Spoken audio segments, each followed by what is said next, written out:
السلام عليكم ورحمة الله. الحمد لله على كل حاجة، الحمد لله على الخسارة الغير مستحقة تماما. بس نبص للجانب الإيجابي، يعني الجانب اللي هو احنا زعلانين ان احنا خسرنا من الأرجنتين اللي هي بطلة كأس العالم النسخة الماضية اللي هي معاها ميسي. ومش زعلانين ان احنا خسرنا، لا احنا زعلانين ان احنا خسرنا ظلم، وحته ظلم دي اتك عليها شويه علشان انت مش انت اللي شايف انك مظلوم. يعني انا دايما بشوف كده، لو انا شايف ان انا بس اللي مظلوم فبشك في نفسي، ساعات ممكن اشك في نفسي، لا طب ما انا ممكن ما اكونش مظلوم يا جدعان، ممكن مثلا مشاعري هي اللي محركاني. بس لما العالم كله يبقى شايف انك مظلوم، نجوم سابقين في الدوري الانجليزي وفي الدوري الفرنسي وفي الدوري الاسباني وكله والبرازيلي ورونالدو الظاهره وكله بيقول انك مظلوم، وكله بيقول، ومورينيو ومدربين كبار وحكام، وكله قال ان الارجنتين فازت بمجهود خارج الملعب وبمجهود تحكيمي.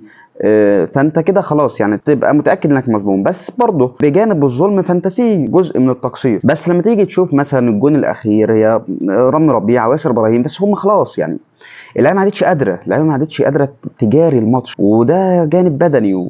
يعني الموضوع كان صعب بالنسبه لهم من الجانب البدني. اللي اتعمل عليه اللوم هو عمر مرموش، يعني واحد زي عمر مرموش، واحد زي تريزيجيه.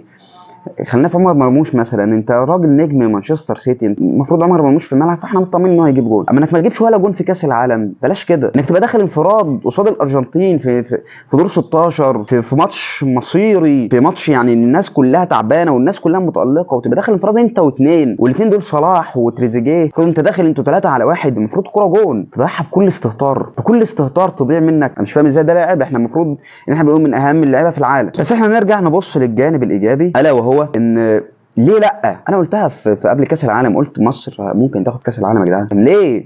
علشان في احتمال، حتى لو الاحتمال ضعيف بس الاحتمال موجود.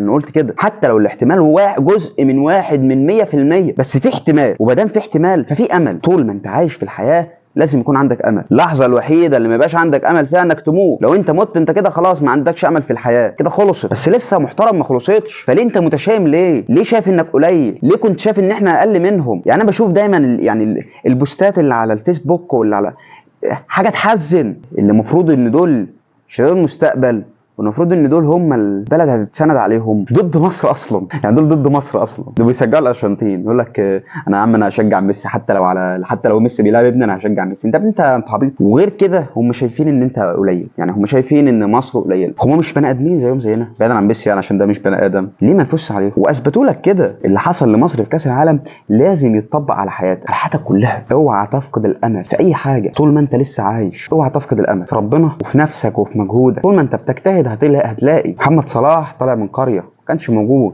زيكو اللي العالم كله بيتكلم عليه هو ما كانش اصلا، كان مسافر يصيف اصلا، يعني ما كانش موجود قبل كاس العالم. اول ماتشات ليه حياته اتغيرت تماما، حياته اتشقلبت في اقل من شهر، نقل من مكان لمكان تاني. لاعب زي مثلا اقطاي، احنا ما كان فين من 8 شهور؟ ما كانش بينضم اصلا لقائمه انبي، اصلا ما كانش بينضم للقائمه بتاعت انبي.